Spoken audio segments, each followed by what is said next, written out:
احمد و صلی علی رسول کریم اما بعد فاعوذ باللہ السمیع العلیم من الشیطان الرجیم من حمزه ونفخه ونفثه بسم اللہ الرحمن الرحیم۔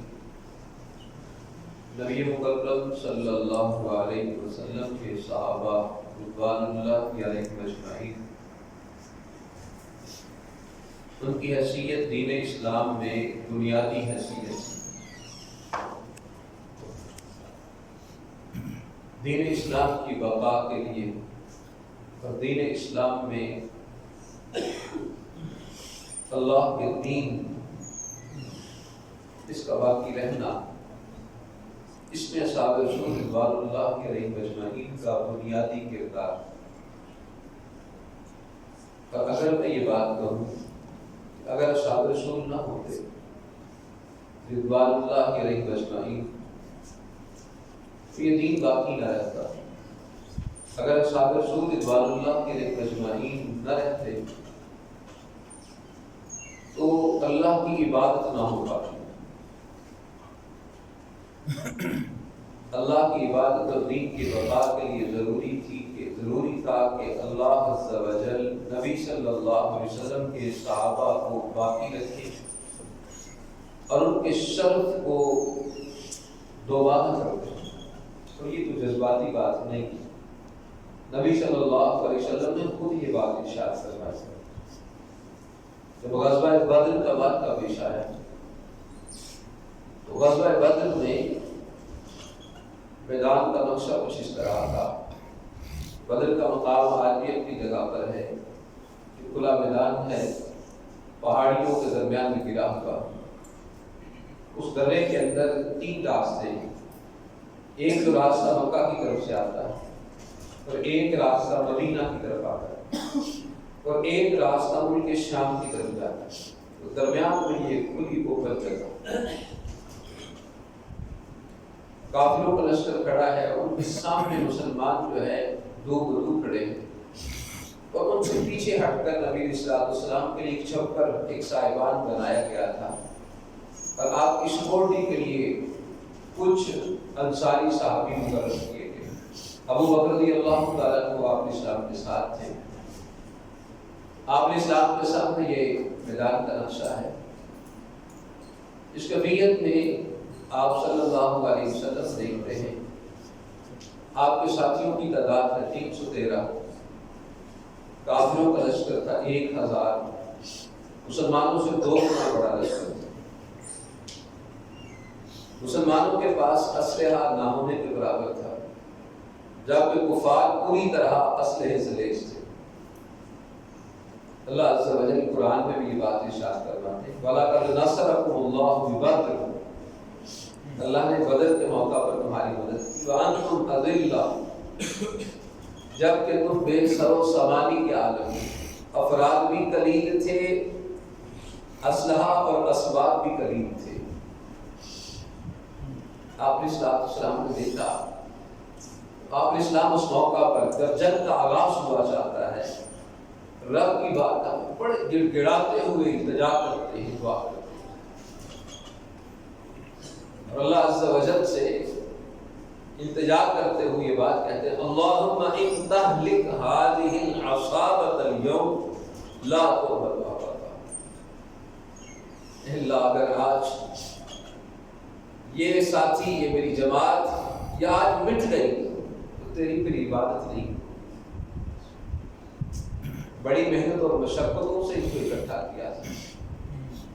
مکہ کے 13 سالہ دور میں آپ صلی اللہ علیہ وسلم نے اپنے رفقاء کو تھوڑا تھوڑا اللہ نے ان کو اکٹھا کیا، آپ کے گرد صعوبتوں اور عقوبتوں کو برداشت کیا، بڑی تکلیفوں کے مرحلوں سے گزرنا پڑا۔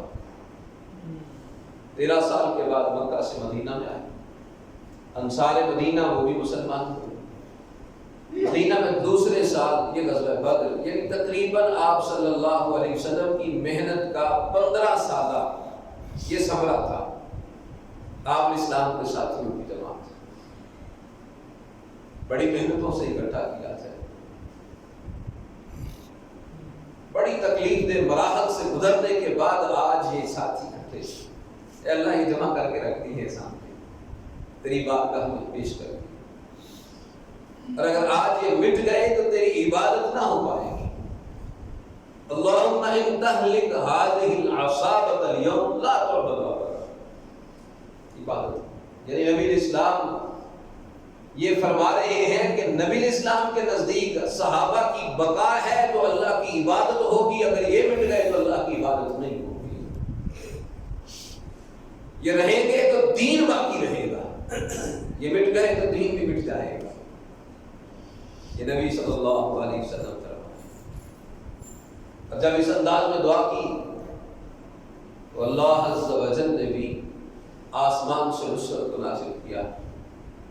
اللہ عز و جل فرمایا انی ممدکم بألف من الملائکۃ مردفین، بے شک میں تمہاری مدد کرنے والا ہوں 1000 فرشتوں کے ساتھ جو قطار اندر قطار جو ہے نا وہ پے در پے مسلسل اترنے والے ہیں۔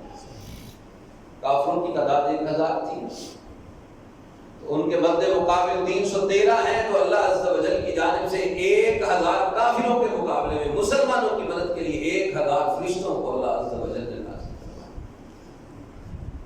نبی اسلام سجدے میں گرے تھے، ابو بکر رضی اللہ تعالیٰ عنہ نے آپ کے کندھوں پہ ہاتھ رکھا، عرض کی اللہ کے رسول صلی اللہ علیہ وسلم آپ نے سر اقدس کو اٹھائے، اللہ عز و جل آپ کی دعاؤں کو رائے گا نہیں کرے گا۔ آپ نے اسلام نے سر اقدس کو اٹھایا، نگاہ آسمان کی طرف ڈالی، آپ کا چہرہ کھل اٹھا، مسکرائے، کہا ابو بکر خوش ہو جاؤ، اللہ عز و جل نے آسمان سے فرشتوں کو اتارا ہے، جبریل آ رہے ہیں اور پیچھے فرشتے جو ہے نا وہ آسمان سے زمین پر بدر کے میدان میں اتر رہے ہیں۔ سبحان اللہ اکبر۔ نبی اسلام والسلام اس واقعہ سے جو بات میں آپ کے سامنے رکھنا چاہتا ہوں، نبی اسلام سمجھتے تھے کہ میرے صحابہ کی بقا ہے تو دین باقی ہے، اگر یہ باقی نہ رہے تو اللہ کی عبادت نہیں ہو پائے گی۔ اور اللہ عز و جل نے بھی آپ اسلام کی دعا سن کر جو مدد نازل فرمائی، اس کا مقصود بھی یہی تھا کہ ہاں ہمارے پیغمبر صلی اللہ علیہ وسلم ہم آپ کے ساتھیوں کو نہیں مٹنے دیں گے، نہیں مٹنے دیں گے، ان کو باقی رکھنا ہے۔ اللہ نے بھی نبی اسلام کے صحابہ کا مٹنا گوارا نہیں، باقی رکھیں گے، اس سے مدد نازل کرتے ہیں، نصرت اترتی ہے، اور اللہ کے محبوب پیغمبر صلی اللہ علیہ وسلم کے صحابیوں کو اللہ عزت عطا فرماتے ہیں، شرف سے نوازتے ہیں، مرتبہ رفعت سے جو ہے نا وہ آراستہ فرماتے ہیں۔ اس کا مطلب ایک اور بھی ہے، جس موقع پر بے سر و سامانی کا عالم تھا، کفار پوری طاقت کے ساتھ آتے ہیں تاکہ ان کو مٹا دیں، ان کو شرف سے محروم کر دیں، ان کو بے آبرو کر دیں، لیکن اللہ کو ان کا بے آبرو ہونا پسند نہیں۔ اللہ نے ان کو با آبرو کیا، ان کو با شرف کیا، ان کو عظمت سے ہمکنار کیا۔ اللہ عز و جل جب کوئی ان کو مٹانے کے لیے آیا تو مٹنے نہیں دیا، جب ان کو شرف سے محروم کرنے کے لیے آئے اللہ نے ان کو محروم نہیں ہونے دیا۔ اور یہ سنت اللہ عز و جل کی آج تک باقی ہے، قیامت تک باقی رہے گی کہ کوئی بھی گروہ نبی اسلام والسلام کے صحابہ کو ان کے مقام سے، ان کے مرتبے سے، ان کے شرف سے محروم کرنے کی کوشش کرے گا، ناکام ہوگا، نامراد ہوگا، نہ اللہ نے اس وقت شرف سے محروم ہونے دیا، نہ آج دیا، نہ قیامت تک اللہ عز و جل ان کو شرف سے محروم ہونے دے گا۔ اللہ کی تائید و رسول کے ساتھ ہے، اور اللہ عز و جل نے ہر دور میں نبی صلی اللہ علیہ وسلم کے صحابہ سے محبت کرنے والے، عقیدت اور پیار کرنے والے ان کو رکھا۔ اللہ اکبر۔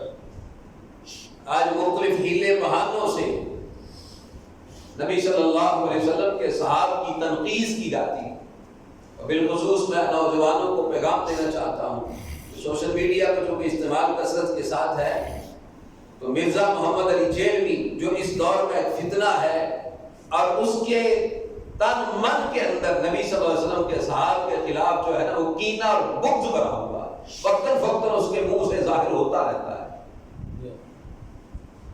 ایک جگہ پہ وہ کہتا ہے کہ میرا دل نہیں کرتا سیدنا امیر معاویہ رضی اللہ عنہ کو رضی اللہ کہنے کو، مجبوراً کہتا ہوں، اور بھی اس قسم کی وہ گفتگو جو ہے نا اپنی مجلس میں کیا کرتا ہے. تو اس لیے نوجوانوں کو بالخصوص ایسے ہر بندے سے جو ان کے شرف کو داغدار کرنا چاہتا ہے، اصحاب رسول کی عظمت کو لوگوں کی نظر سے کم کرنا چاہتا ہے، ایسے ہر فتنے سے انسان کو بچنا چاہتا ہے. اللہ حقیقی بات یہ ہے، نبی صلی اللہ علیہ وسلم کے صحابہ کے پاس تو عظمتوں کی وہ باتیں تھیں جو کائنات میں کسی کے پاس نہیں. اصحاب رسول رضوان اللہ علیہم اجمعین، ان کے پاس وہ آنکھیں تھیں جو رخ مصطفیٰ کو دیکھا کرتی تھی. کیا اس شرف کا کائنات میں کوئی ان کا مقابلہ کر سکتا ہے؟ نبی اسلام نے فرمایا تھا لا تمس النار من رآنی او رآ من رآنی، اس کو آگ نہیں چھو سکتی جس نے حالت ایمان میں مجھ کو دیکھا ہے. اللہ نے اس پر جہنم کی آگ کو حرام کر دیا. کیا ان کی آنکھوں کا مقابلہ کر سکتا ہے کوئی؟ ساری کائنات کی آنکھیں ایک طرف ہوں، ایک صحابی رسول کی آنکھیں ایک طرف ہوں، ساری کائنات کی آنکھیں مل کر ایک صحابی کی آنکھوں کا مقابلہ نہیں کر سکتی. ان کو وہ شرف حاصل ہے، وہ اعزاز حاصل ہے جو کائنات میں کسی کو حاصل نہیں. ان کے پاس وہ ہاتھ تھے جو نبی صلی اللہ علیہ وسلم کے ہاتھوں سے مس کرتے تھے. آپ صلی اللہ علیہ وسلم کے ہاتھ پہ ہاتھ رکھ کے بیٹھ کرتے تھے. اللہ عز و جل قرآن میں فرماتے ہیں ان الذین یبایعونک انما یبایعون اللہ ید اللہ فوق ایدیہم، بے شک وہ لوگ جنہوں نے نبی آپ صلی اللہ علیہ وسلم سے بیعت کی انہوں نے اللہ سے بیعت کی. اللہ کا ہاتھ ان ہاتھوں کے اوپر تھا، یعنی نبی اسلام کا ہاتھ نیچے، اس کے اوپر صحابی رسول کا ہاتھ اور اس کے اوپر اللہ کا ہاتھ تھا. کیا ان کے ہاتھ کا مقابلہ کر سکتا ہے کائنات میں؟ ان کے پاس وہ ہاتھ تھے جو نبی اسلام کو مس کرتے تھے. واللہ ان کے پاس وہ نمازیں تھیں جن کے امام محمد رسول اللہ صلی اللہ علیہ وسلم تھے. کائنات میں کوئی نمازی ایسے نمازی کا مقابلہ کر سکتا ہے کہ جو نبی اسلام کی امامت میں نمازیں پڑھتا رہا ہے؟ ان کے پاس وہ جہاد تھا جس کے سپہ سالار کائنات کے امام صلی اللہ علیہ وسلم ہوا کرتے تھے. میدان جہاد میں نکلے ہیں، جنگ میں نکلے ہیں. نبی السلام آپ الاسلام ساتھ ہے، اصحاب رسول آپ کی رفاقت میں آئے ہیں. کائنات میں کوئی ایسا بھی جہاد کسی کے پاس ہو سکتا ہے؟ ان کے پاس تو جمعۃ المبارک کے خطبات تھے جس کے خطیب محمد رسول اللہ صلی اللہ علیہ وسلم تھے. ان کے پاس وہ پاؤں تھے جو نبی اسلام کے پیچھے پیچھے چلا کرتے تھے.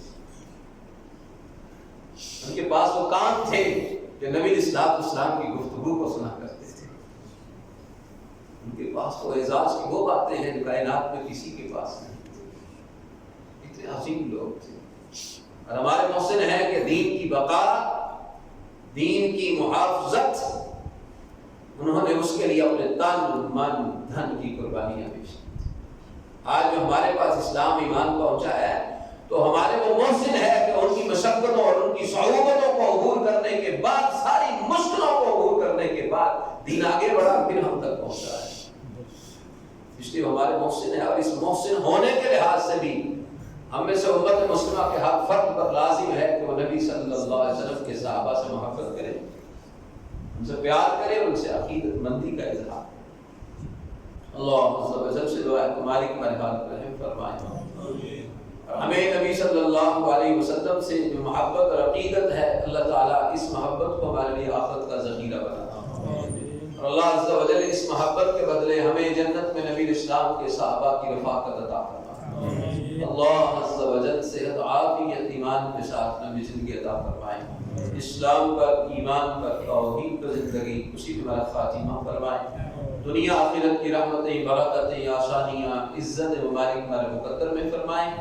دنیا آخرت کے دکھ، تکلیفیں، پریشانیاں اور ذلتوں سے مالک الملک ہمیں محفوظ فرمائے.